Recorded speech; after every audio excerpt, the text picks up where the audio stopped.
Now for the problem, what we need to find out is ZIE. We have derived the equation which will be R pi upon 1 plus beta. This will be 30.69 ohms. Now what will be ZI, which is asked in the question, that is input resistance or input impedance, you can say, which is RE parallel to R pi upon 1 plus beta. This value we have found out. RE is given in the question, so ZI will be 10k in parallel with 30.69 ohms. So this will give you ZI as 0.0305 kilo ohms. So this is asked in the question. Further going ahead, we can find Zin as ZI plus RS. Actually not asked in the question, but for our understanding we can find. So this will give you 0.0305 kilo ohms plus 1k, so that will be 1.03 kilo ohms. Did you get how we have found the input impedance? Now when you look at the diagram, we can find the output impedance. First we'll find the voltage gain. How we are going to find voltage gain? Equation for voltage gain is AV VO by VS. Now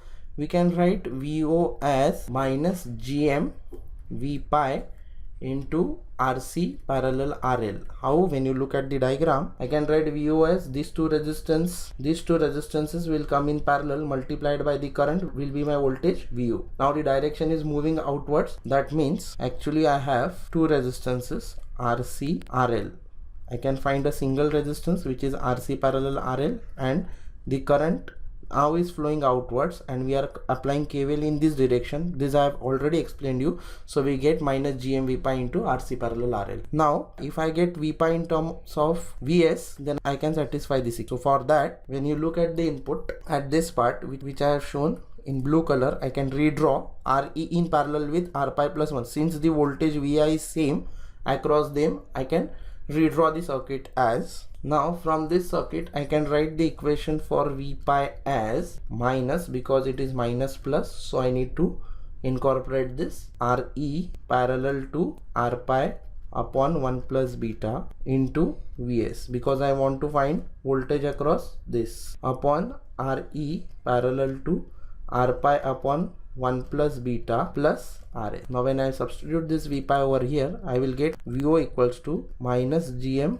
minus of minus, it will become plus. So GM into RE parallel R pi upon 1 plus beta divided by RE parallel R pi upon 1 plus beta plus RS into RC parallel RL, and this multiplied VS, if it is going on the other side, you will get VO by V. So I will find AVS as, if I am multiplying and dividing by RS, I am multiplying by RS and multiplying by RS. So RS is multiplied in the numerator and denominator. So what you can say, this and this is multiplied by RS, this is multiplied plus RS. So we can say this entire term is in parallel with RS. So the equation can be rewritten as GM. Instead of this, what I will write is RE parallel to R pi upon 1 plus beta. This entire term is in parallel with RS. So what I have done, I have removed this entire term into this part. I am left with multiplied by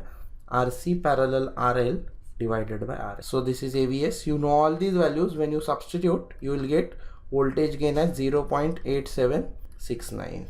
So we have found the voltage gain. Now we need to find the output resistance. If I am setting VS to be 0, VS is 0, then VI will be 0, and if VI is 0, V pi will be 0. That means it will be open circuited. So you are left with only RC and RL. So what will be our output resistance? Only RC. So my output resistance will be, RO will be only RC, which is given as 10 kilo ohms. So that will be my output resistance. If they have told you to find output resistance considering the load, then your output resistance will be RC parallel RL, since it is given in the question. So that will be a output resistance considering the load. So this was the common base NPN transistor analysis. For more concepts, keep on watching in 5-minute videos. Thank you.